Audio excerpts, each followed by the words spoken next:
I know. Oh, you. Yo, check it. This that Southern shopping screw vibes.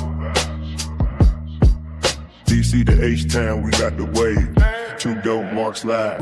We're the 2DopeMarks, bringing the heat every night.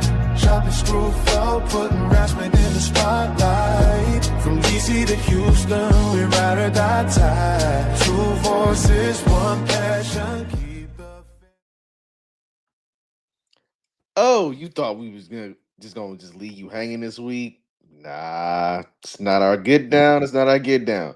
As you can see, Mr. Z Gangster, aka Zeus, aka Debo, aka Tiny Lister Jr. in the back on D side of the world. My side, we got Boomerang, Akira, Sunlight. sunlight. For a brand new episode, 2DopeMarks. Welcome to the 2DopeMarks Arena, your home for Go Girl Wrestling. We are going to get into WWE releases. We're going to be talking a little Fatu and Hawaii situation. We're going to be yapping about AEW for, I give it 90 seconds at best, because not much has happened since the last time we spoke about things outside of them making the AEW title the Super Television Championship for Darby Allin. Yeah. Although, shout out to Kevin Knight versus MJF for the TNT title tonight. That's happening. We'll get into the last little batch of NXT call-ups. We'll get into hater/hero of the week. But as always, follow us at 2DopeMarks wherever you see social media. We're at 2DopeMarks. Follow us on Twitter. Subscribe to the pod. Hit the ding, hit the bell on YouTube. Subscribe there as well. We got things kind of coming because we are literally on a path for the first ever live in-person episode of 2DopeMarks, in which we gonna look like some bougie bitches. I'm not gonna hold you. We're gonna look like some bougie bitches when we do this episode. Not even gonna hold you. Not gonna hold you. But first, D, a whole lot of wrestling shit happened last Friday. Not last weekend, even though some things happened in Cheverly, in which Fight Club got a whole new Chocolate City champion, bro. Yeah. You mind informing me of what the hell happened? I can't even call it right now. I wasn't even there. I was tired. But long story short, Mr. Big Time Rob Rock, your new Chocolate City champion. Shout out to Rob. Shout out to Rob. Look, man, that was one of them situations where, if I recall correctly, wasn't it? It was Broner in the main event, right? Broner and yeah. Who was he facing? My apologies, because again, I had it on top of my mind. O'Shea Edwards. O'Shea Edwards. Okay, so yeah, it was two brothers known to beat the fire at your ass for a title match. Fire is crazy. Yeah, beat the fire at you, man. Pure ignorance. I'm not sure if pure ignorance is okay, but we will hope they are okay, because that them the homies. I won't get into that. Oh damn. Damn. All right. Well, in that regard, how are you, brother? I'm cool. Buffalo Trace is in the cup. We good. Buffalo Trace is in the cup. That means this means you are locked and loaded. And speaking of locked, and speaking of loaded, and speaking of one of my old favorite terms in the world, which is you have been future endeavored.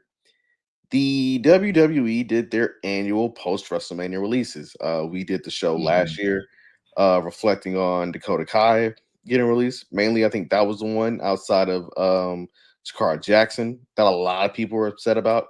And this year, once we got the slow roll of releases, we were like, that one kind of makes sense. Wait, that's kind of weird, So now we're in this position where you have to ask yourself, hey, did this person work? Did this person not work? So, are you going to ask the official questions? I will ask the official questions in just a second. I will give people, if they have been living under a rock, I'll give them the full list of people who released or stepped away. We got Aleister Black, Zelina Vega, Kairi Sane, Uncle Howdy / Bo Dallas, Nikki Cross, Dexter Lumis, Eric Rowan, Joe Gacy, Santos Escobar, the Motor City Machine Guns, Apollo Crews, Andre Chase, Zoe Stark, Alba Fire, Tyra May Steele, Sierra Linton, or Serena Linton. I don't know how you want to spell it. Either way, it's a very fascinating spelling of Serena. Okay, Tyson and Tyreek, the two Swole brothers from NXT that had the same fits as the Crime Time. Okay. Chris Island, Malik Blade, Luca Cristofino, and perhaps my favorite name on this list that sounds more like a rap name as opposed to a dude that is in wrestling, or matter of fact, maybe a dude you create on WWE 2K26, right? Maybe. And that's the name Trill London. Initial thoughts once you saw these names slowly start rolling out. Why even bring Aleister Black and Zelina Vega back? I mean, I'm sorry, not Zelina Vega, but why even bring Aleister Black back if you're not going to do nothing? What's the purpose? So you know my thoughts about Aleister Black. I loved Aleister Black's run in NXT. I loved his initial run in WWE, where he was literally about to start feuding with Big E before he got released the first time.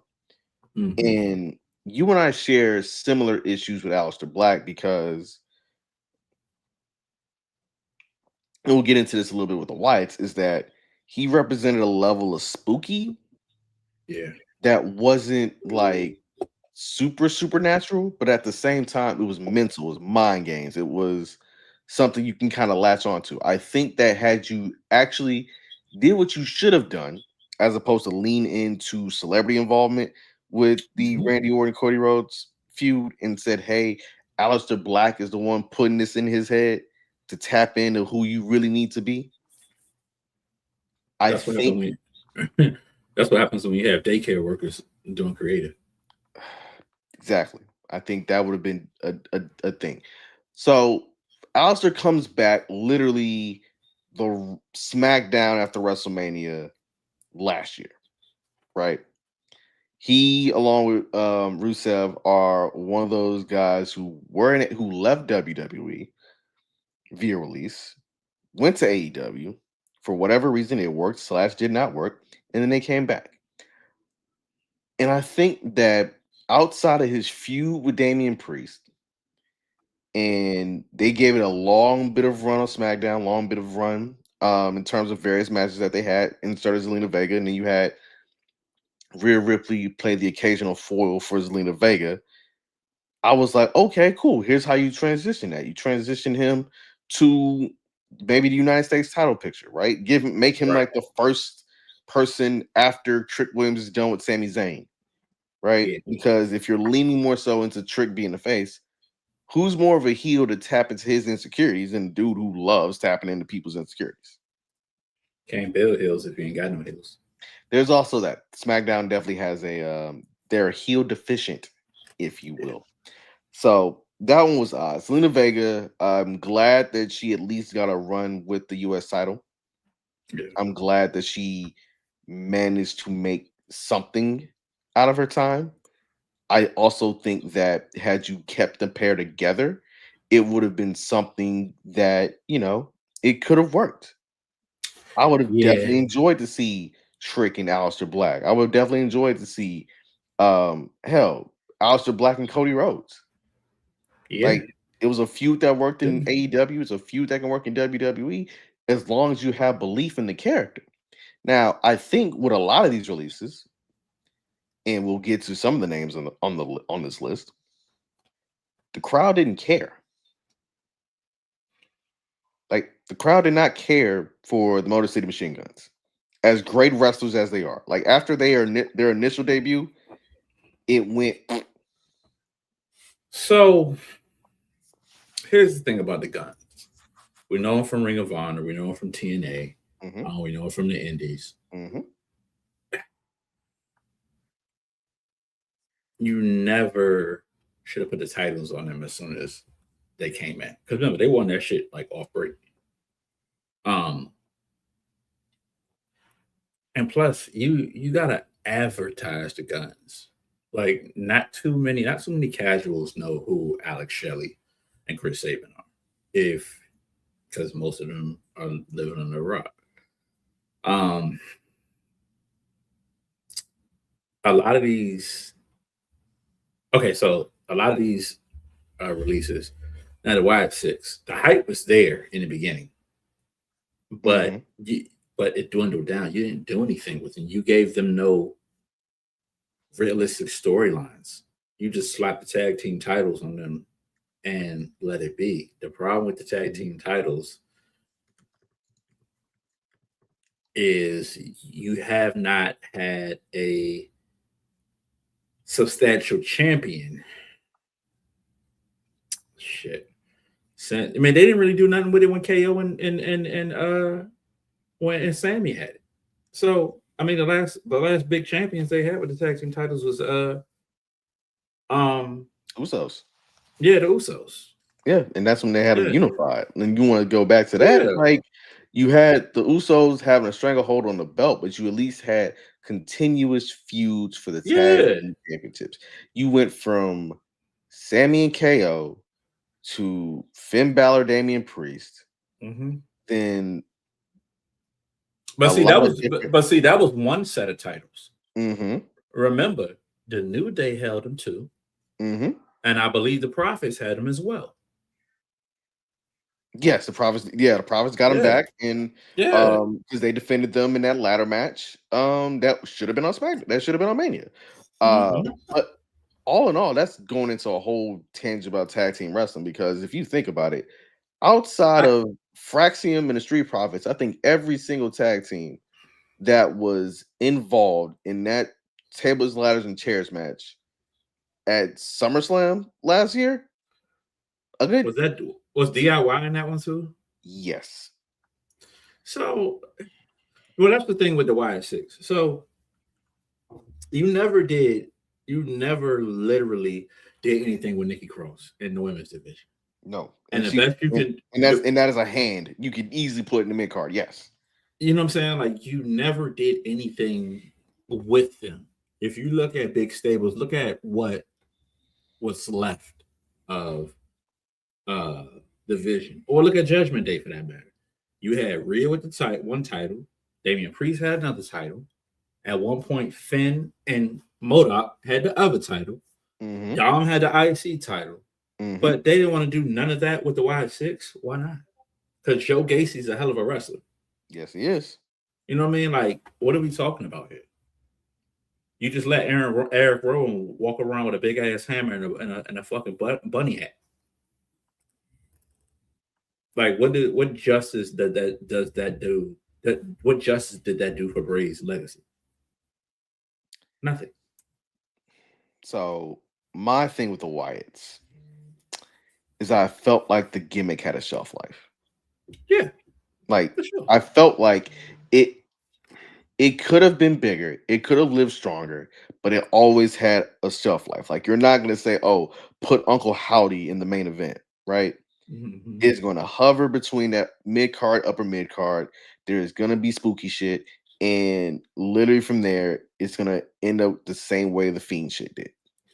It didn't have the same See, the one thing about Bray Wyatt was, whether he went to John Cena, whether he went to The Undertaker, whether he went to Roman Reigns, that creativity that Bray brought to the table had a lot with it. Not saying that Bo couldn't do the same thing as Bray. Bray is one in a million. But to be honest with you, that gimmick was never going. It was doomed from the jump, because you didn't have those creative storylines, and it was just too many. It was just more for aesthetics than anything. Oh, you know what I mean? Like, and that's not fair to them. I mean, like, I know you know what I'm saying? Like, you owe it to them for Bray's legacy, but at the same time, it's like just something totally different. Like, I'm not sure.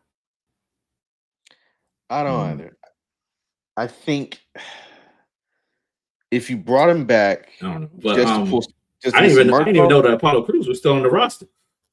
Yeah, so Apollo Crews got hurt. So Apollo Crews and Zoe Stark both fall under that whole we got hurt. Apollo Crews came back, wrestled a couple matches. And hey, man, Apollo Crews had 10 years. If you think about it, he had 10 years in the company. Was a solid dude in NXT. Yeah. Actually got a WrestleMania moment with Big E for the Intercontinental Championship in a Nigerian drum match. Inadvertently introduced us to Trick Williams. You know what I'm saying? Solid career. Solid time, man. Solid time. Yeah. You can't, again, it was going to max itself out at US/Intercontinental title for him.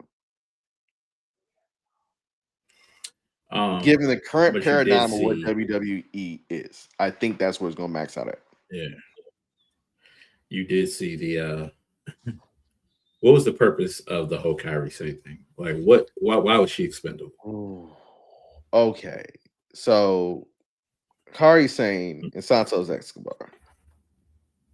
Santos was hurt though. He fell in the same thing with Apollo and Zoe. Yeah, but remember, he did that one match in AAA and he looked like he was so disinterested and checked out. He was like, nah. He looked like Andrade did on the way out. Not gonna hold you.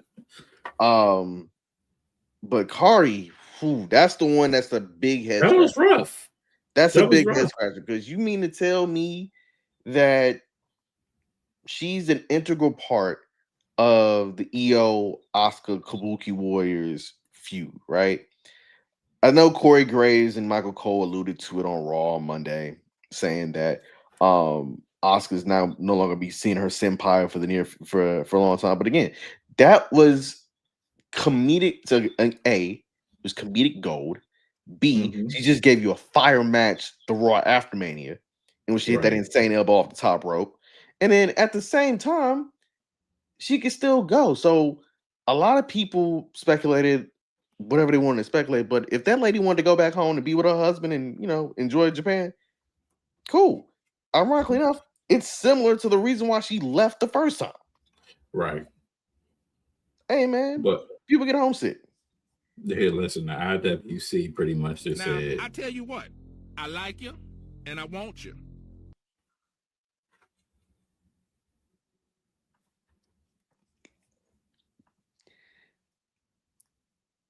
Nigga, did you just play the Booty Warrior?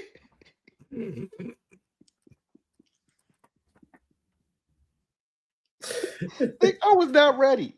I was not ready. I'm gonna get in trouble. I'm gonna find my damn self for that one. This here, bro, I was not ready.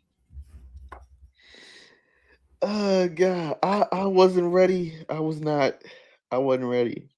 Wasn't ready. Oh, yeah, man. Look, people got their favorites. Not gonna hold you. Yeah.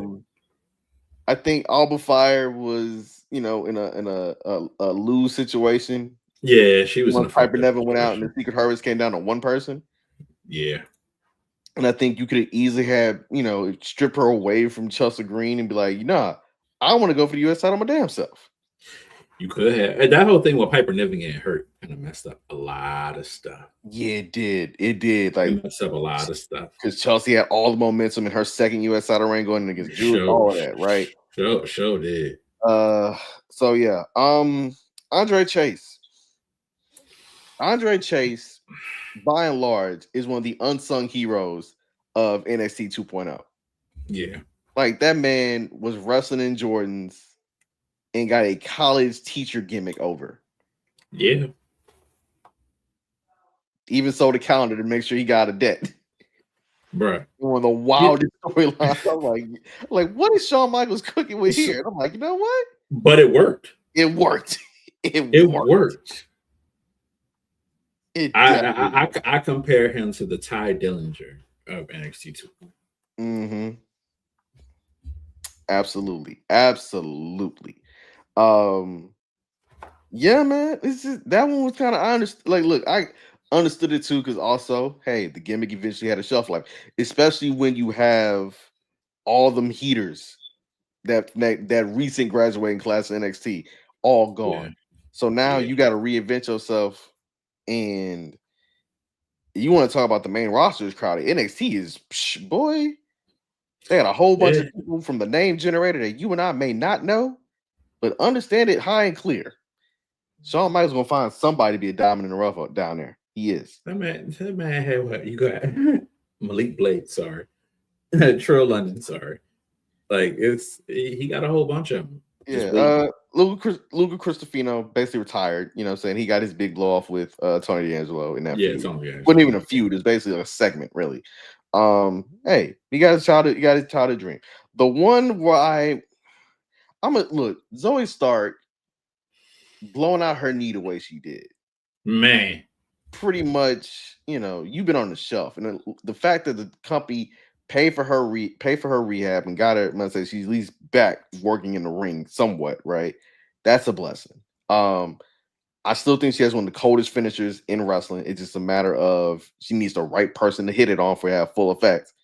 For that right, the right person to sell that. Yeah, gotta have that. And for the most part, I thought they would have did more.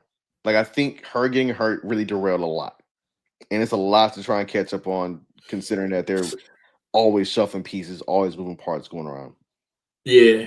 It kind of messed her up when Shayna Baszler and what's her name left the company. Yeah. Tanya Deville, who's now in TNA. So like I wouldn't be surprised if you see her in TNA though. I can see her in TNA. Yeah, there's a number of names from this list I can see in TNA. Like I honestly can see the Guns either going down to Jacksonville or going back to TNA. You know what? I would like to see the Guns in Jacksonville. That's what they were probably. That now think about that. Can you think about the Guns in FTR? Think about where you've never seen. Oh, actually, no. They got a couple good matches. The Young Bucks and the Guns. Yeah, they definitely do. A lot of Ring of Honor stuff. Bring that shit back, and I feel like that's what they would probably go to succeed. To take Zoe Stark to TNA. Let me see who else on this list. I can see Loomis going to TNA. Yeah.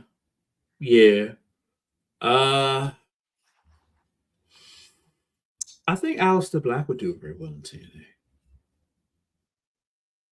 With that character, I think he would do very, very well. But not immediately. I think he needs to just go have some fun. Yeah. Yes, absolutely. So I have no idea what to call it for Aleister Black and Zelina Vega. I don't. It's the Karrion Kross effect. True. Very much so. And also it's the third year in a row that a couple has either left on their own volition or got outright released. Because last year it was, it was Killer Kross and Scarlett. The year before that, 2024, it was Samantha Irvin saying goodbye to WWE, and Ricochet basically is like, I'm out. So if 2027 has any hold up, I don't know, but we shall see there. And that's going to be the interesting part. Like, I think a lot of people, once they hear about these releases, they start fantasy booking and saying, "Oh, you go to AEW, you go to TNA," and like, I wouldn't necessarily immediately advise anybody going, "Oh, let's go to AEW," because hey, they got 19,000 people on their roster. Right. 12 to 15 of them get TV time. Yeah. So, but at least Tony been doing some things as of late where certain stars are getting over. Like, look at Kevin Knight. He's fighting MJF tonight. You know what I mean? He's giving Speedball Mike Bailey a platform. Shit. Look at Brody King. What, long overdue. So there's some of those people on that list that I think would do pretty well in Jacksonville. Yeah. I mean, again, I think that's the strongest part about it is that there are people we know that can be down there, but we also want people as fans, right? As fans, to let people grieve, let people mourn the fact like, yo, this was a dream job or this was a steady income for me and my family, and now I ain't got that right now. Do not immediately push this as like, oh, WWE bad. Like, again, right. It happens. shit happens. Ooh. Now, you want to get some slightly happier shit than Right. Wishing you well in your future endeavors. People losing their jobs and getting future endeavors. So, Right. All right. So NXT last night was the curtain call for Ricky Saints. We are seeing him, Blake Monroe, and JC Jane, who made her debut loud on SmackDown this past Friday, going over to SmackDown. Raw has taken Sol Ruka, Ethan Page, and Joe Hendry.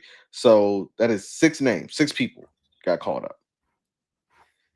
And all in all, I am quite happy for all 6 of those people, right?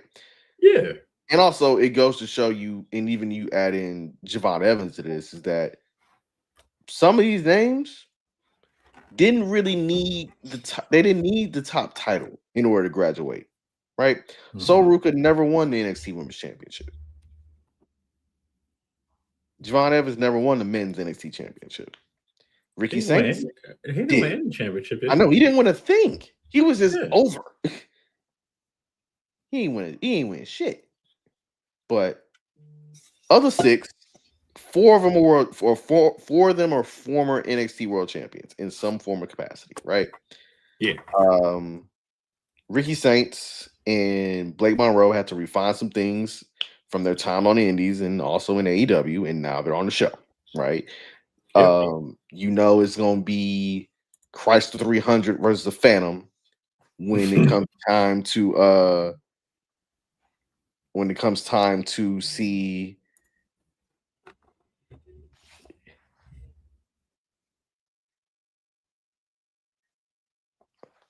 sorry, I saw something that kind of me a little bit.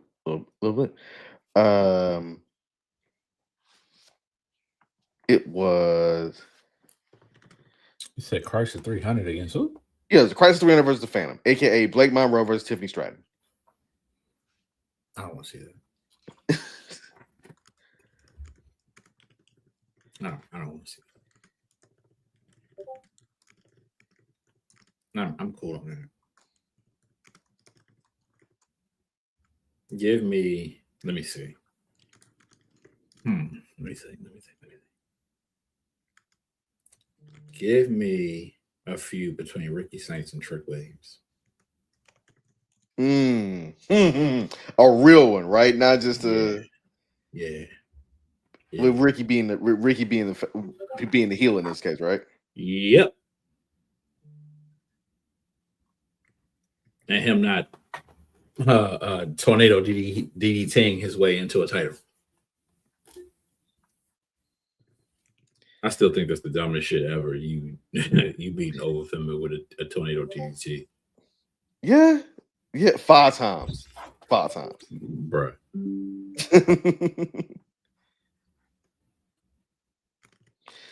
Like, I think with these new call-ups, all in all, right? Sol Ruka's going to shine on Raw. Joe Hendry, yeah. I feel away a little bit. Hey, congratulations for getting a song over and writing Logan Paul get fired. That shit was getting dope. That shit was kind of dope. It's kind of dope. It's kind of good. Hey, shout out to Ethan Page though. My man is in the mix. He in the mix. Look, just the same way he was in the mix when he got on in NXT the first go around, right? Yep. Look, that Canadian stayed. He stayed doing what he needed to do. He stayed. Absolutely. He stayed doing. Absolutely. All in all, who am I thinking of here that was shining the hardest? JC Jane had the highest mountain to climb, considering she was going to SmackDown, and you know who top dog over there. But the fact that she got Fatal Influence, which, you know what? No, I said 6. My bad. I take that back. They had 8 people from NXT come up. Who else? Because I forgot the other 2 women in Fatal Influence, Fallon Henley and Oh, okay. Not Jasmine Nix, but god dang it, I forgot the third one thing. Point is, I'll hold on. The power of the internet will help me out here. Don't worry. Point is, they made their big splash. Had to. Laney Reed, thank you. They made their big splash going up against the top dog of all top dogs, the demos forever women's champion in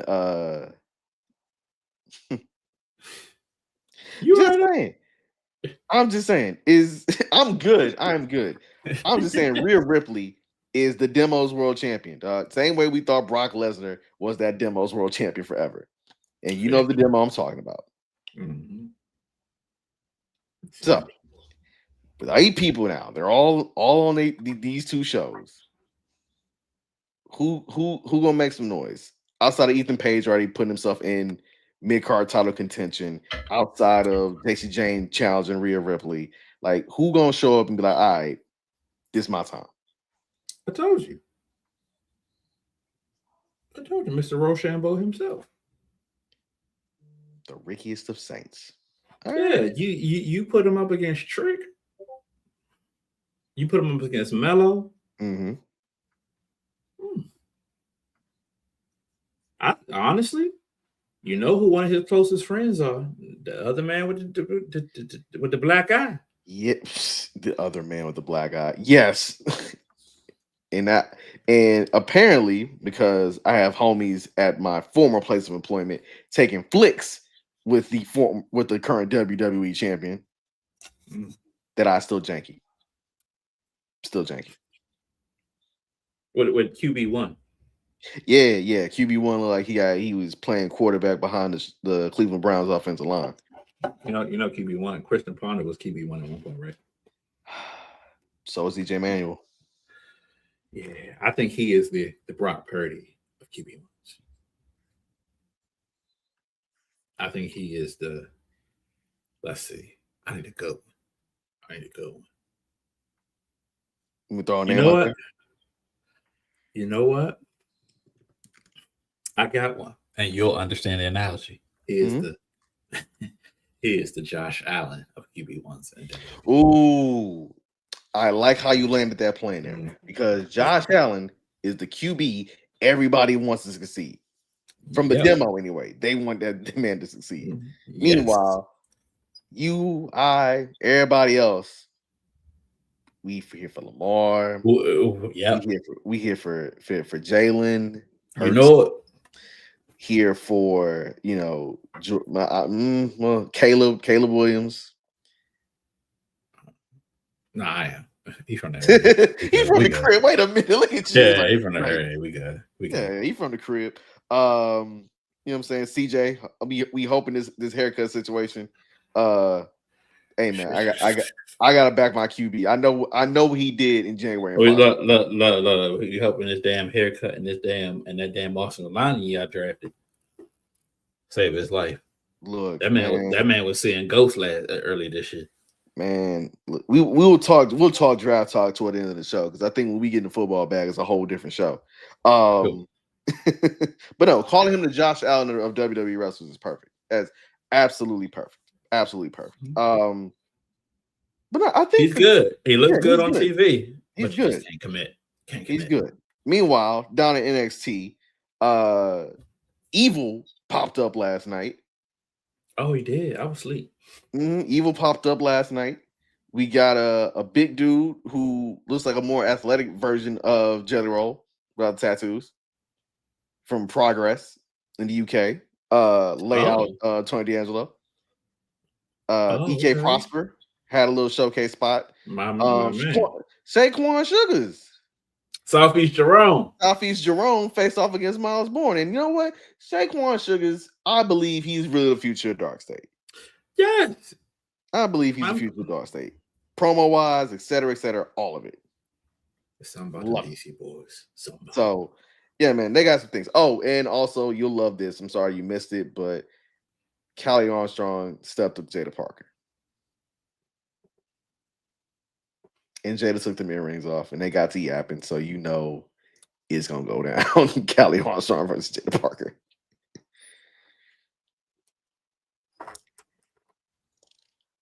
Oh.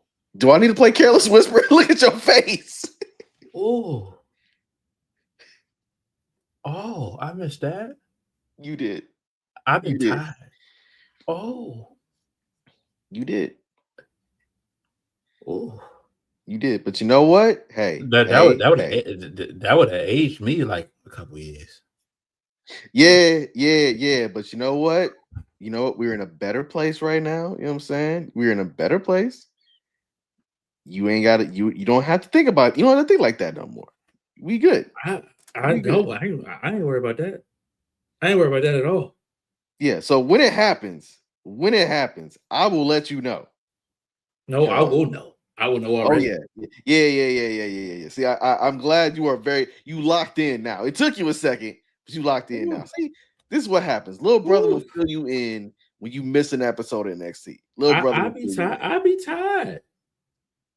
Ooh. Man, makes two of us. That's one of them. Look. I was looking one way, and then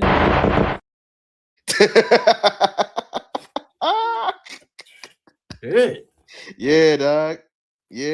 Little different. Little different. So here we are. This is the leader for NXT now, right? Jada Parker is likely going to be the next little graduate. Also, shout out to Lizzie Rain. Lizzie Rain had her debut match versus Nikita Lyons, who, again, as I told people, you help AJ Lee get back in that ring looking decent, they gonna keep you employed. And Lizzie Rain has basically what is a pop-up Shining Wizard, a pop-up knee. What, trick knee?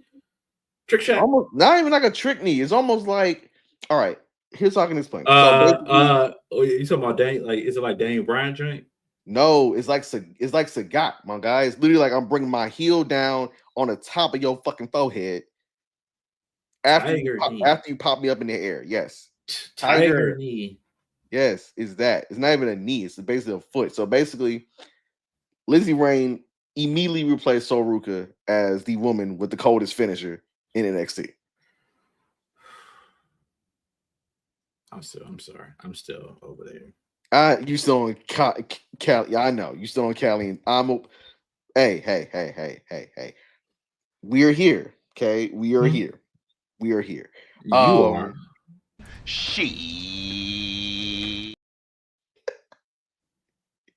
All right. Well, okay.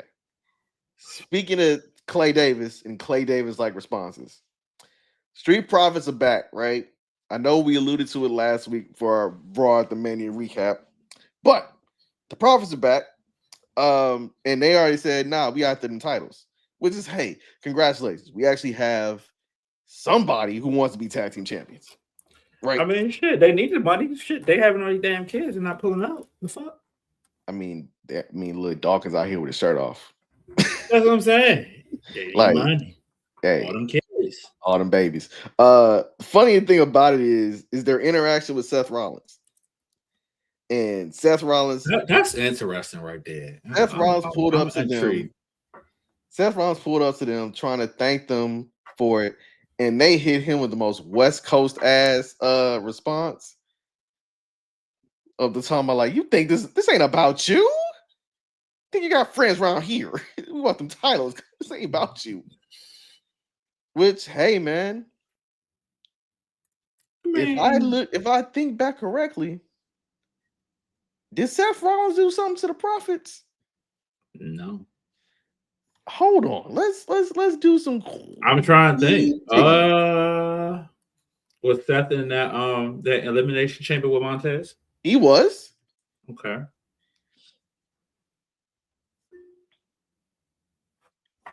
He was. He definitely was. I mean, again, I think there's some hilarious history in the fact, if you think about it, is the fact that the last time I ever thought about Seth Rollins and Montez Ford in the same sentence was when we wanted him to be the masked man. Yeah. For the Vision. And also when you're watching, you're playing, I think it was WWE 2K24. Mm-hmm. And you're doing the story mode, and it was Montez Ford won the Royal Rumble. Yep.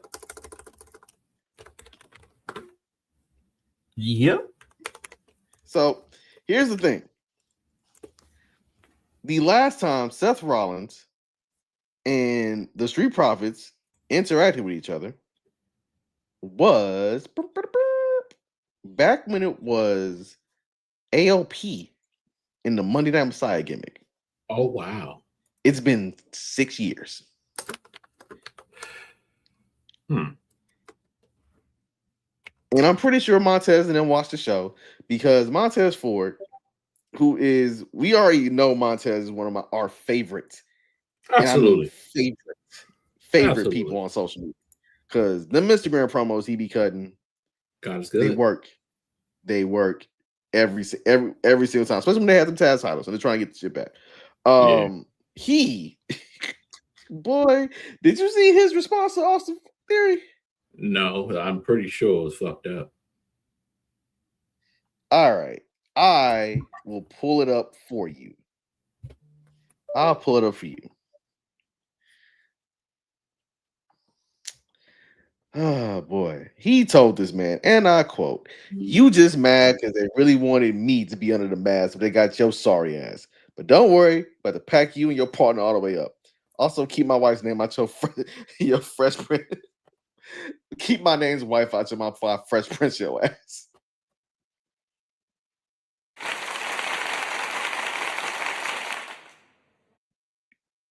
Again.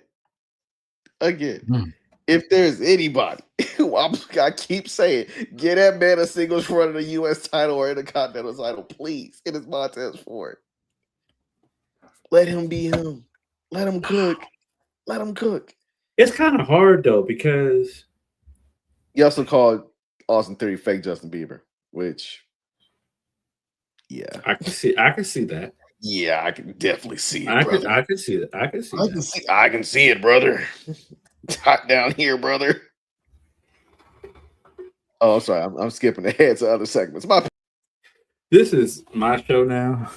I had to take him off real quick because he don't know how to act.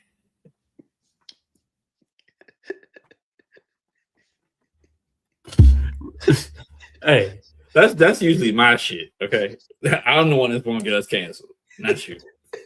I think you chill out. I'm sorry, we call that man hot dog skin. What are you talking about? Getting canceled.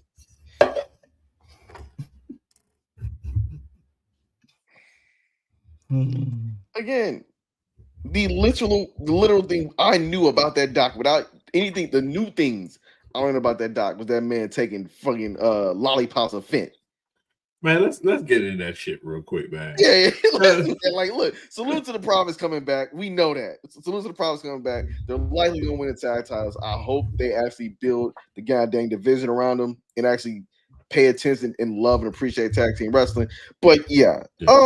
So again, I, as a former protest, I'm not watching that man documentary. But D, as a connoisseur of good documentaries or documentaries about pro wrestling, he watched it.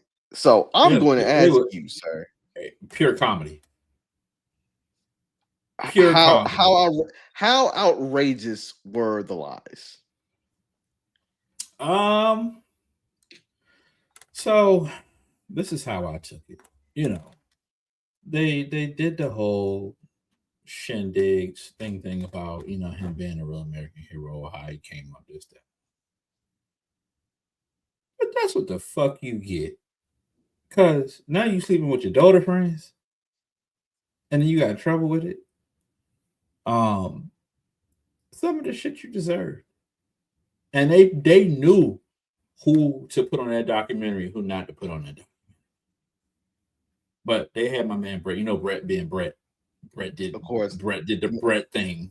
Yeah, man cannot tell the truth. Yeah. Truth be told, let's be real about the whole situation. Okay. A lot of us would not be mainstream wrestling fans if that man didn't, you know, do what he did. But here's the thing. A lot of people don't look at his independent. A lot of people not old enough to go back to his AWA days and some of the promos that he had. And that wasn't in the documentary because you wanted to portray him as a real American hero, right? Right. So they didn't put when he was telling somebody to chuck spears and eat watermelon. Yeah, the Tony Atlas promo was not in there. Yeah, okay. that wasn't in it. God don't like ugly. So you can portray him what you want to portray him as. It ain't for me. It ain't for him. Yeah. If in my opinion, and I'm be very, very realistic, and this is how I feel, and this is my story, and I'm sticking to it. If you get that man a documentary, you better get New Jack a documentary too. I think New Jack is going to get that dark side of the ring. That one's going to work for him. Nah, New Jack, you go in the Hall of Fame. Well, there's also that, right? Yeah. It's so many people in that motherfucking Hall of Fame that done way worse than New Jack. Let me be clear. Yeah. Let me be fucking clear. I watched it just to see what they had to say about it. I mean, some of the stuff I already knew as far as like his AWA days and whatnot. The WrestleMania spiel like they usually do. Now I didn't know because I really didn't pay that much attention to. I was never a Hogan fan, but I didn't pay attention to. I never watched Hogan. I never watched that shit. I didn't know that. First of all, the whole Gawker thing, that shit's hilarious to me. Because that's what the fuck you get for sleeping with your homeboy wife. That's what the fuck you get. Look, okay. I don't mean to interrupt you here, but I'm gonna have to interrupt you here. I hated the Gawker thing, not because of what came out. That's not why I'm mad, right? I am mad because it introduced Peter Thiel into my life in ways. You about to talk to Z Gangster. I gotta refill my cup. Yeah, I am. Look, Peter Thiel, for those who don't know, is a rich dude who basically bankrolled Hulk Hogan in this case against Gawker. And you already know the Gawker tape, so I'm not going to relitigate those. It's just that because Hulk Hogan was such a slimy POS and how Gawker obtained them tapes, the interconnection of tabloid journalism and expose journalism kind of came to a head. And now we don't have we have Gawker, but it's a shell of itself. Hulk Hogan is gone. Peter Thiel is now the I wish we were behind a paywall so I can tell you what Peter Thiel is, but just look at JD Vance. That's all I'm going to say. And yeah, again, I have no interest in watching this documentary. I really don't. Because again, I'm not even going to call myself a Hogan historian as much because I knew about the AWA because a lot of that stuff was covered in the McMahon documentary that we got from Netflix, which was very excellent. I don't need to rehash Thunder Lips, Bash at the Beach 1994 through 96. Don't need to do it.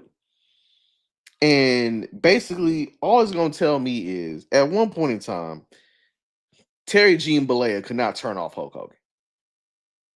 Pretty much. That's what it was. It was pretty much as me versus me type of situation. Yeah. And all in all, it gives me that Hulk Hogan had personality disorder the same way that a certain person that he championed, who got a whole segment in the documentary, so I hear, is doing today. Right? So, thank you, D, for, falling on that sword. Because I needed something to do. I needed something to do while I was washing clothes. I mean, folding clothes. So. Yeah. That is definitely. We want to have a segment. We want to have a segment. What is the wrestling thing you throw on just to do house chores around? Oh shit! I can name a couple things. Oh, I can name a couple fucking things. A Tiffany Stratton match. Oh god. Okay. Can you name one? Can I name a Tiffany Stratton match? No. Well, you probably can't do that either, but Name something you do while you fall close. Oh, name something I would do. Yeah, I would have a movie on. You're right. Yeah. Jason Tatum playing basketball. Wow, I'm not even gonna do all that because again, I'm not gonna do all that. No, I can't say that about about Tatum. I mean, hey, salute to the good people of Philadelphia 76ers extending that series to 6. Shout out to y'all. Look, not even gonna you know what I was talking about? Dak Prescott in the fourth quarter. There, okay. See now we're getting somewhere. But no, you're getting up to a couple of them. I'm sorry. I got a couple of them. That's not even a okay. Hold on. Pause. Put a pin in that for a second. See, now you're naming things that we know are inevitable. That you're just going, I know this is gonna happen. So I'm gonna go ahead and fold my clothes right fast. Yeah, I already know that they're gonna be losing, and he gonna pad his stats in the fourth quarter. What? That I know. What are we talking about? That I know. I got a whole list of shit. A whole list of shit. I know. I look. I might be the wrong person to say this, but I'm gonna have to go with it. And I'm not. I'm gonna have to go watching the Rey Mysterio match too. Really? I'm not Rey Mysterio. Huh. Well, I'll be danged. I mean, he cool or whatever, but that's. I like who I like. That's fair. That's dummy fair. Not gonna knock it. That's fair. Yeah. Who would I just be like? I'm gonna lose fold close to. Hell, it would have been the damn yeah, it likely would have been one of the damn pay-per-views. One of these pay-per-views that happened a couple weeks ago. Great balls of fire. Balls. Okay, there's your answer. I'm just saying. Shit, I even go look. I got another one.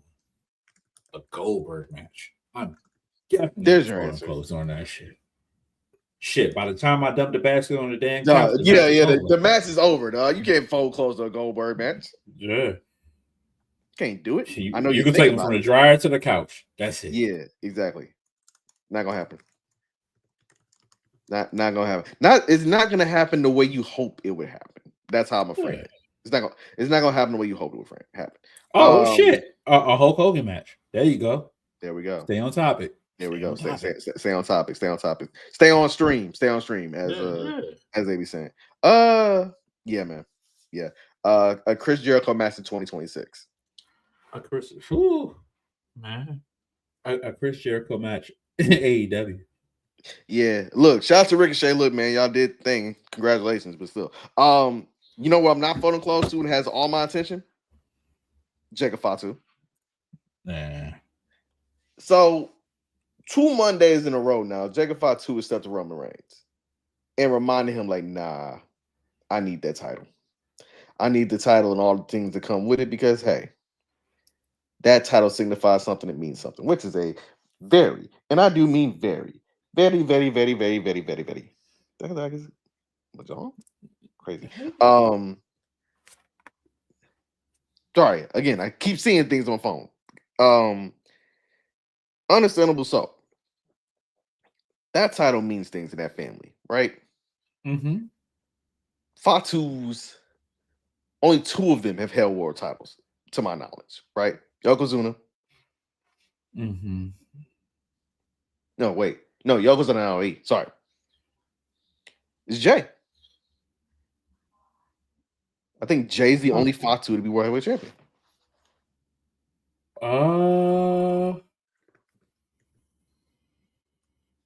Yes. Mm-hmm. Yes. I think you're correct. Yep. Because Rikishi never.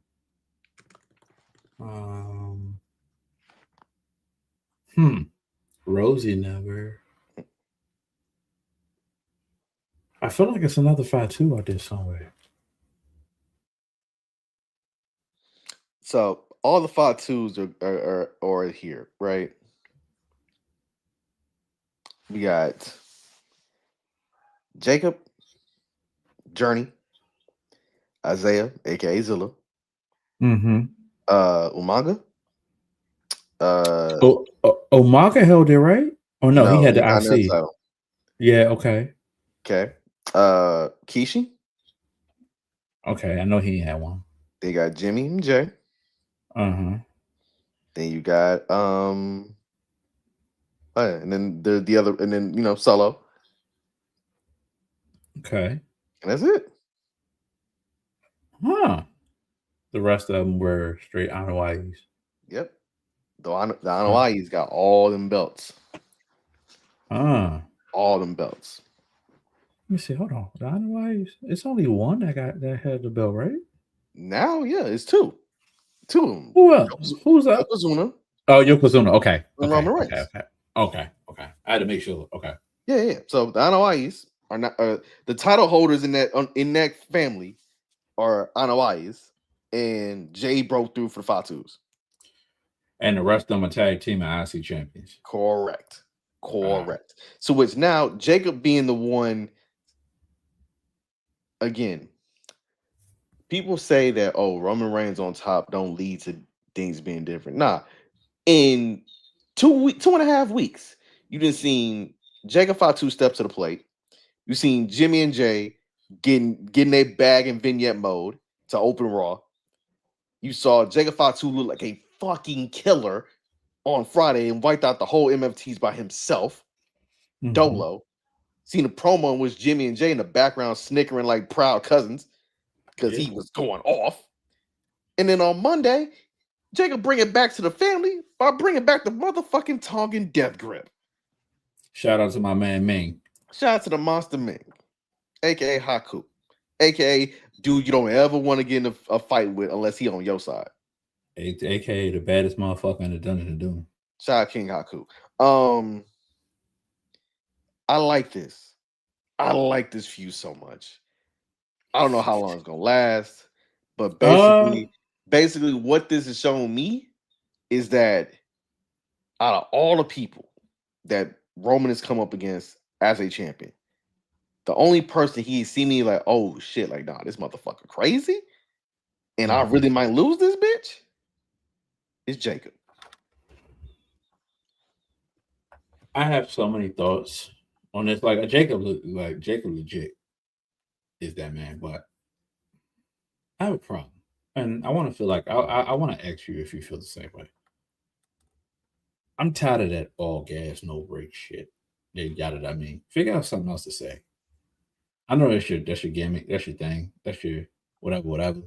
Yeah. But say some other shit. Please. Like, acknowledging is catchy, but he don't say it. Like, he say it one time each day. Like, yeah, I'm over all gas, no brakes. That's a us thing, for real. I mean, again, that's a. I'm over it. Yeah, I hear you. I definitely hear you because he is. It's a lot of booyah. It's a lot of booyah tribe in there. It's a lot of. Do you remember when? Do you remember Rikishi? Rikishi years back when he first separated from the hair shrinkers. You remember when he had like the bright outfits on, the leather outfits, talking about he trying to make a change and all this other shit. And he positive gangster Rikishi. Yeah, I remember it. I remember it. This is what Jacob's giving me right now. And I like Jacob. Please don't get me wrong, but it's giving me over Rikishi. He's reformed. He is in a space now where he don't get like that no more. He got like that against Roman this on Monday. There's a change. A little bit. I mean, he still gangster in his own way.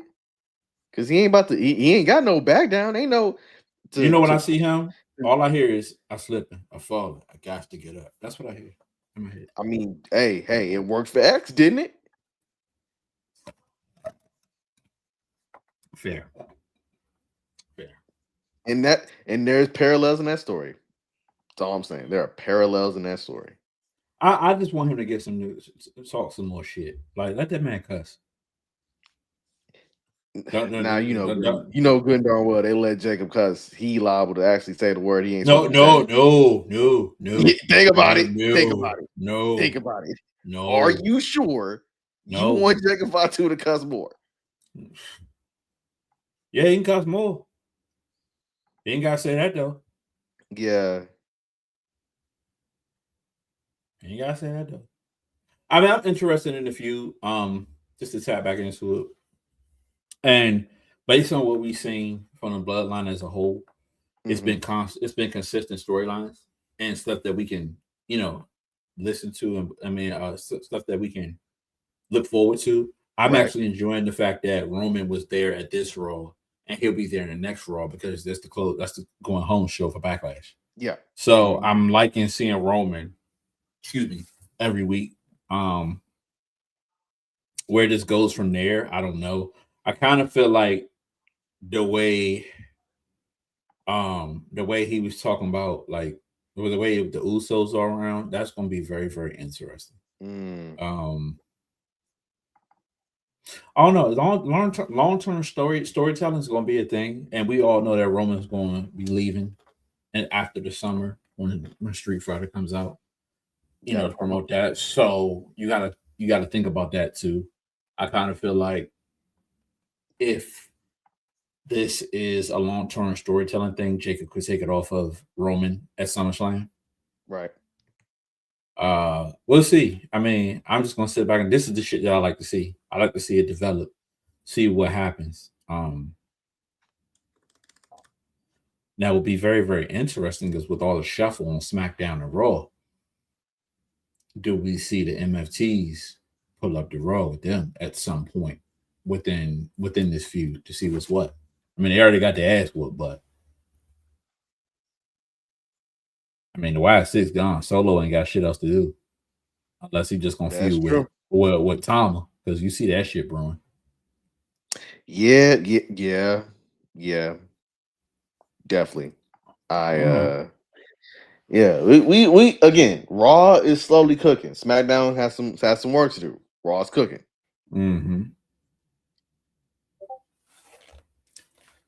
So so tonight we got MJF and Kevin Knight. Yes.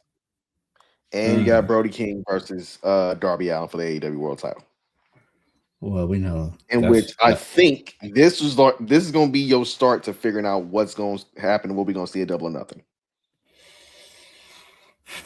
Double or Nothing is when? Double or Nothing for AEW for 2026. It's at the end of May, right? Now, why the heck did I get... Oh, my God. May 24th. It is Memorial Day weekend. Oh, so when we get back. Okay. Yeah, when we get back.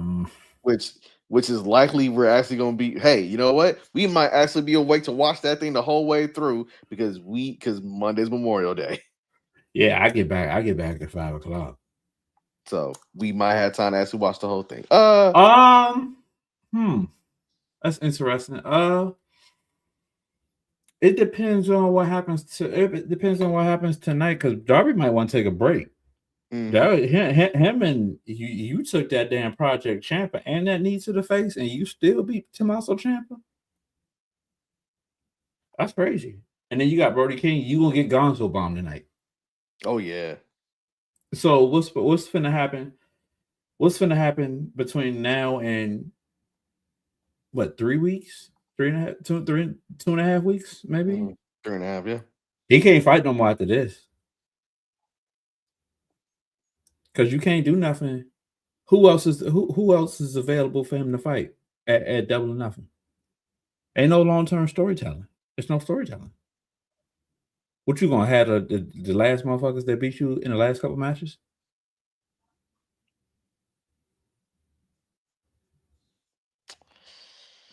Again, it looks real interesting, knowing full well that that she'll get back and that she'll get down when you have face champions.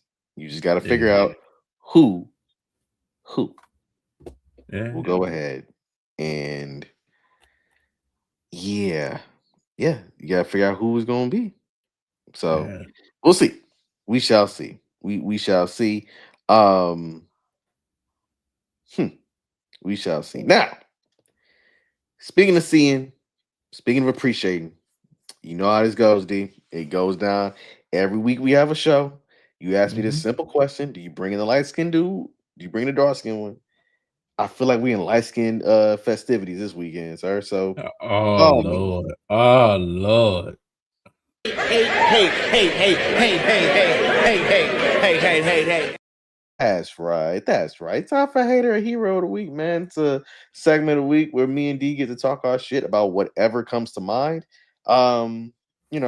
More often than not, it's literally about people who have pissed us off or entities of the world that may have pissed us off and made us look a little, skeptical about all this shit going on in the world.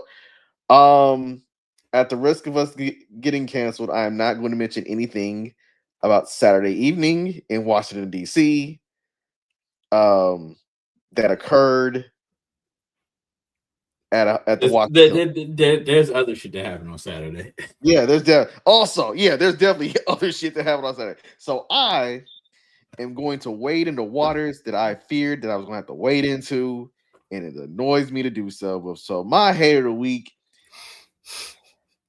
is a shooting guard from the state of Washington, 6'7", arguably one half of the greatest shooting duo in NBA history. Mr. 4 Rings himself, captain of the SS Stallion. The captain. The captain of the SS Stallion, Klay Thompson. All you had to do was be normal. All you had to do is be normal. Now, because of you, Klay, because of you, we are now into, what is this now, day 5 of the He-Man Woman Haters Brigade? Talking about this shit. Again, first of all, these are 2 grown people, right? They're 2 adults. What happens when you're in a very public relationship is that, hey, sometimes you get to pick and choose how we're going to respond, discuss said public relationship when it's over. And I don't know if you don't know this or you know this. Well, you definitely know this, D. For having a bunch of friends, because again, your wife is my best friend. Let's say my wife is your best friend. I know, I got it right. My bad. My wife has rewinded. My wife is your best friend. We mutually have a bunch of homegirls who come to us with all the dumb shit they got to go through. Correct? So when first you get the real response and then you get the PR response afterwards, one of them responses was, "Girl, he did this to you? Nah, air this shit out." And the other one was me and you probably like, "Hey, go to the media first and get this statement out here real quick, fast." Yeah. Get it out there before it catch up to you. Yeah. Get the statement out there now. So this happened Saturday. This is now Wednesday. I need this shit wrapped up, bruh. I need this shit wrapped up only because I ain't never seen a bunch of dweeb ass niggas. And yes, y'all celebrating a breakup for somebody you are never gonna even touch the hem of their garment. Some dweeb ass niggas. And I ain't talking about you ain't touching Megan Thee Stallion's grief. No. I was one of them. No. Listen to how I'm phrasing this. I'm about to land this plane. Don't worry. I'm not talking about you niggas that are team Megan Thee Stallion. No. Y'all fine. I understand where y'all at, and I'm also on that side too, right? I'm talking about y'all niggas who are rooting for Klay fucking Thompson like he hit the game-winning shot to lead the Warriors or the Mavericks to another title.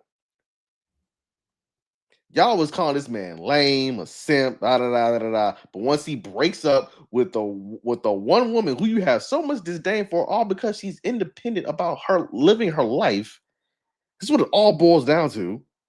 You take it. I say, oh, now he's your hero. Get the fuck out of here. Get the fuck out of here. Klay Thompson ain't no hero. Klay Thompson is a dude who dates baddies and can't be monogamous because he enjoys dating baddies. And fumbling baddies too, if you give him the history. Then what the fuck is James Harden? Somebody who may not date as many baddies in public, but we believe he has financed several lives of several baddies due to his exploits in strip club. What is Drake? Do not get me fucking started. I just want to know. Him and Klay Thompson are siblings at this point. Don't get me started. No, don't do that. Don't do that. Don't get me started. No. Actually, no. You're right. Let me walk that one back. Klay Thompson is a case study of his own, strictly because look, you had Laura Harrier, that went sour. Had Coco Jones as a romantic partner. I didn't know that until you told me. That one also went sour. Listen, that's the one I'm like. Yeah. I like Megs, but I like Coco more. Yeah, look, we have preferences. I'm just saying. Same to me. Ask any woman who is not an ardent Tory Lanez supporter about this whole breakup situation, and they'll tell you, and I quote, because I've seen a lot of hilarious jokes because they're going in. I'm like, how much ass do you need? Like that ass wasn't enough? And I'm not even talking about, you know what I'm saying, the actual shape of it. I'm not even talking about that. I'm talking about the genuine aspect of Megan Thee Stallion, right? Because you and I both know if somebody loves you, they're gonna do some shit out of love, right? Absolutely. If you are cooking for a woman who's not even like y'all ain't engaged and to be married, nothing like that. Yo, you cooking a whole Thanksgiving dinner from scratch? Yeah, that woman loves you to your draws. Yeah, and the fact she came out and said that she dealt with his horrible mood swings, him being frustrated about being washed during the season, I was like, she didn't put that out there, but she did. She didn't. Now, again, did we need to know all this? No. But however, when you are a celebrity and you are a public persona, as she is, you find out. And hey, given the last 6 years of that woman's life, a lot of it has been, wanting and needing support. She gotta take a break. She needs to be by herself. She's taking a break from Moulin Rouge. You know what I'm saying? Her last show's Friday. She's taking a break from that, and she's gonna get on a hustle. And but hold on, shout out to that because I know a couple people that went to that show. And they said she was like that. Matter of fact, the same day that everything came out that she broke up with him, she was on stage crying when they gave her a standing applause. Look, when we say Meg is one of the hardest out, we don't mean that like jokes. Like, hey. And also, one last thing before I pass to UD. Klay Thompson was Negro famous, as in you and I knew who Klay Thompson was. You about to tap into my haters of the week. Klay Thompson, I know. So again, this basically be passing the baton, right? Klay Thompson became everybody famous from a black male woman perspective once he started dating Megan Thee Stallion. Right. I disagree. Well, I'll frame it to you like this. I know more people who knew nothing of Klay Thompson outside of his basketball exploits. They knew him as basketball exploits. They didn't know anything else about his life. And then once I'll put it to you like this, and as I tap in, I'm tagging real quick. All right, tagging. So my haters of the week are the people who think like what you said. I disagree with that. I disagree with that from the standpoint you sound like the people that think that Jay-Z is Mr. Beyonce when Jay-Z was actually Jay-Z before Beyonce was Beyonce. Let's be real on this. Everybody knew the Warriors from the Splash Brothers. Let's be real on this. Well, not everybody. The reason why I say not everybody. So hear me out. Here's my argument. They knew stuff more than Klay. That's all I'm saying. Yeah, they did. And now I'll fully give you the floor. But here's the problem. We get into these situations where we act like we don't know these people or we don't do the research on these people. And these are folks that actually have made a difference in modern day communities. And Klay Thompson, a lot of people will say, all right, yeah, the Warriors got 4 titles, right? People think of KD for what? 2 of them? 2 of them. Yep. 2 of them. And then the other 2 wasn't Steph by himself. Now, if you say that was Steph and Draymond, that's a whole you're stupid.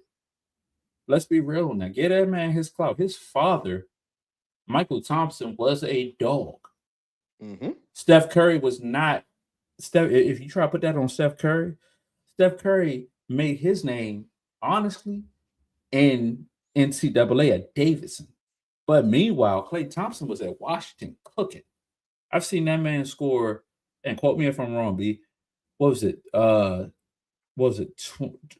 30 some points or in 1 quarter? 37. All right, we reading off Klay exploits because this is my bag. This is what I'm saying here. 37 in 1 quarter was a single quarter NBA record. Man scored. He scored 60 on what? 29 dribbles. And shit, let's be real. Owns the record for most 3-pointers made in a game. What was that? 13 or 14? 14. That I broke that bitch like 9,000 times. And guess whose record it was before that? Steps. So let's be clear. Don't play this man like he a damn joke. Like he was Megan's boyfriend. Y'all just decided y'all ain't do no research because all y'all do is listen to music and watch ratchet TV. And I'm not talking to anybody specific. I'm talking to everybody. That's y'all fault. You ain't know who that man was. Guess what? You know who Savannah is because of LeBron. But Savannah is just as smart and just as integral as LeBron is. Let's be real. You look at Gabrielle and Dwayne, they are who they are. The crazy part is, it's nobody that's gonna fuck around and say, you are Mr. Gabrielle Union. I didn't know who you was. Guess what? Klay got more titles than Dwayne Wade. Let's be real. And they're both gonna be in the same place, the Hall of Fame. Dwayne's already there, but Klay's absolutely. That man is a bona fide Hall of Famer. Stop acting like my man was only famous because of making a style. That just mean folks are shallow and they don't do their research. Okay. But here's my question, D. Here's my question to you. What? How many people do you think see Klay Thompson now as black famous compared to famous? Because it might be the inverse for some people. He might be famous. He just became like black famous in his last year change. And whose eyes? The general cultural zeitgeist. So for the people that think because he's biracial, Steph Curry's biracial too. Actually, no. But time out. Yes, Klay's biracial. Steph is just light-skinned, dog. Oh, okay. Fuck my argument. Steph is light-skinned. Stop getting damn light-skinned and shit. Now wait a second. I just thought about it. His mama and his daddy light-skinned. Shit. My bad. My bad. Fuck that up. This is your episode of 2DopeMarks. Follow us, like, and subscribe. But no, Klay Thompson. Responding to Klay Thompson, thinking Klay Thompson wasn't famous before. So my argument is the man been putting up buckets before that, and it draws me the comparison. And I'm not naming up a specific cult because I'm gonna call them that. But those folks who say that there's no Jay-Z without Beyonce, or Jay-Z wasn't big until Beyonce married him, that's the comparison for me. When in actuality, that man was a billionaire before she was. So that's my argument. Okay. Yeah. Those my haters of the week. All right. I knew we had to get. I was like, he gonna land a plane, y'all. Don't worry, he gonna land a plane. He landed. I couldn't. I landed it barely. He landed it barely. What's Denzel Washington? What was Denzel Washington's movie where he was a drunk pilot? Oh, Flight. That was me. I'm drunk. I'm drunk right now. Shout out to Buffalo Trace, man. Shout out to Buffalo Trace. I ain't drunk, but shit. I fucked that up real bad. Oh man. So yeah, that is tonight's episode of 2DopeMarks. We thank you for tuning in and being in the 2DopeMarks arena, the home of Gold Girl Wrestling. Again, follow us on whatever social platform you love to visit: Instagram, Twitter, Facebook. We're more active on Twitter than anything else, to be honest with you. Yeah, like, follow, rate, review the pod. Subscribe to us on YouTube. We are live 7:30-ish every Thursday, on demand on Fridays. If you happen to get a notification from us saying, hey, we going live a day early or something happen, we gonna let you know, because life be lifing. Life definitely be lifing. Yeah, man. Yeah, man. That is April. Doc, we are already a quarter way through the year. Man, listen. That is insane. That is insane. So, yeah, we got that. May is Double or Nothing. We got Backlash. Shit. Next Sunday. Yeah. Next Saturday. No. Next Saturday. We got Backlash next Saturday. It's Mother's Day weekend. Yeah, Backlash next is coming up. We didn't even get into the fact that NXT, all their PLEs are now going to be on the CW. Instead of, again, they had that one PLE on YouTube. And now, Stand and Deliver was on YouTube, and now they're moving all their PLEs to CW, which also CW Sports got picked up by ESPN Unlimited. So now, if you want to catch the NXT PLEs, you can do it either on the CW or on the ESPN app. To all y'all folks complaining about the ads and commercials, be ready. They're going to keep on coming and hitting you with it, brother. That's what's going to happen. Yeah, I personally wish that people understand that, hey, these people serve masters. One is like, again, we're now 7 years into this whole AEW and WWE experiment. Mm-hmm. There is one company that serves you entertainment with wrestling as a somewhat secondary vehicle, and there's one company that serves you wrestling with entertainment as a secondary vehicle. I know you wish there weren't too many ads, but hey, there's a reason why that $5 billion company got things looking like a subway wall now in the ring with all them damn ads on TV. Then they sold a piece of it to everybody. Yeah. It is what it is. And oh joy, Austin Reeves is gonna play tonight, Game 5 versus the Rockets. Oh shit! Night. Did I gotta look and see if Detroit lost. Please lose. I don't even wait. Oh no! Well, you need Detroit to lose. Man, fuck everything in Detroit. Detroit up 13. Oh shit! That thing going 6. Toronto versus Cleveland. Hey man, people gonna yap about that series. It's time to yap about that series. I also find it utterly hilarious that James Harden is doing James Harden shit in the playoffs again. That's what that motherfucker is. More turnovers than points. Bruh. I mean, more turnovers than field goals attempted, I should say. You tried one, man. I ain't believe you until you told me. Yeah. Oh, real quick. So we talking NBA. If Steve Kerr leaves Golden State, who should he coach? If he wants to coach. Who should be coach? Mm-hmm. There's only one name. Because I've seen this man on various benches. I've seen this man playing in the NBA, and you know him because he played in Houston too. He's also my first basketball coach. Give it to Sam Cassell. Well deserved. Okay. Give Sam Cassell the head coaching job. Okay, cool. Where does Steve Kerr go? ESPN, Amazon Prime. Take a break. Put him in the booth. Do the same thing Mark Jackson did. Relax. Put him back in the booth? Yeah, let him chill out. Like, you need a break, bro. You've been going for a long time.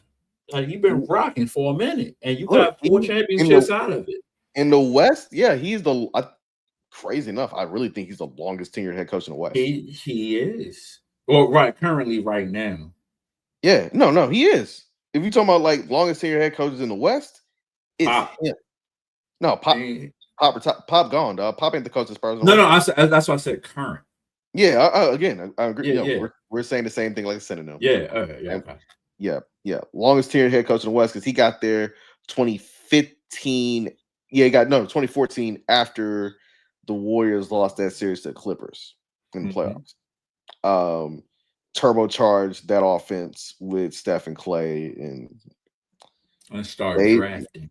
The draft didn't happen with Mark Jackson.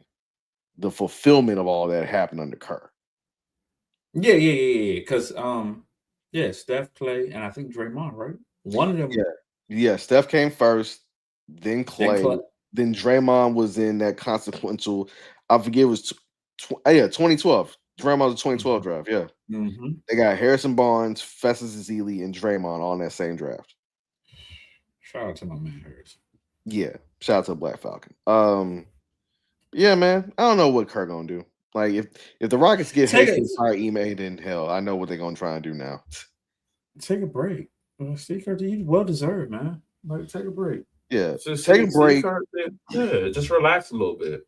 Take a break. That's the one thing Pop didn't do. Pop went straight, and not saying that caused everything that's going on right now, but he just needed a break. Yeah. I know you don't pay that much attention to Western Conference basketball because you're 6. I do. I know. But hear me out. Are you prepared for what we might get in 2 weeks with OKC versus San Antonio? Oh, I'm a Shea Gilgeous-Alexander fan. I hear and I'm putting money on this one. They will beat San Antonio. So I don't give a shit about what y'all talking about with Wemby. I don't give a shit. I know ball. I'm aware, but also San Antonio embarrassed them boys majority of the season.